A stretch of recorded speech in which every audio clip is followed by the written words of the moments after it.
balayé, parce qu'on peut employer ce mot, voilà, de la clinique auquel tous on avait 10, 20, 30 ans d'ancienneté, en disant qu'on n'était plus capable de faire le boulot qu'on faisait depuis toutes ces années-là. On ne savait plus faire dans le milieu de la propreté, de l'hygiène, donc il valait mieux prendre des professionnels pour tout ça. Et on n'a pas tenu compte de rien, quoi, de la souffrance des unes et des autres, de la façon dont on nous traitait, de la façon des conditions de travail auxquelles on est aujourd'hui confrontés, de 20 salariés dans ce milieu-là. Enfin, pour cette tâche-là, on est passé à la moitié, donc nos conditions de travail sont vraiment plus que détériorées. Et donc on a décidé de se battre, de se défendre de tout ça, avec l'aide de la CGT, je peux le dire. Vraiment, fortement, ils ont été là et ils nous ont soutenus, ils nous soutiennent encore. Et on a mené tout ça au prud'homme et on a gagné cette affaire.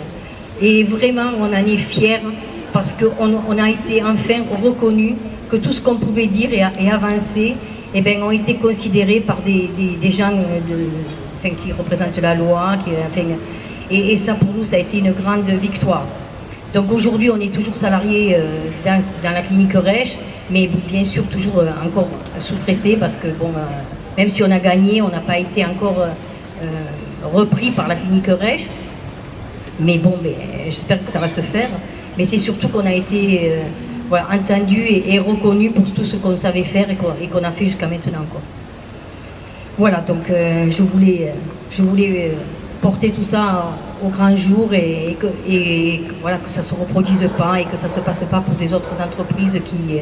On a besoin parce que quelque part aussi on est une unité de soins qui n'est pas comme partout ailleurs, dans ce qui est dans les soins, c'est la psychiatrie, et que nous auprès des patients on a un grand rôle et on joue un grand rôle auprès de tous ces patients en souffrance, et que bien souvent tout le temps qu'on passe dans les chambres auprès d'eux et tout ce qu'ils peuvent nous amener et nous faire remonter, on l'apporte à l'équipe de soins et on forme une unité, une union qui est forte par rapport à ça, de la prise en charge des patients.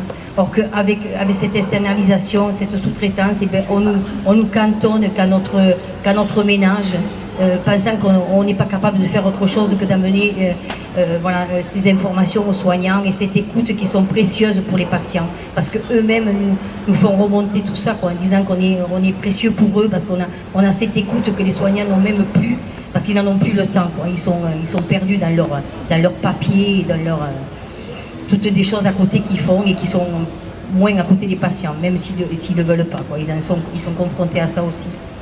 Donc voilà, aujourd'hui, je voulais le dire. Voilà, merci.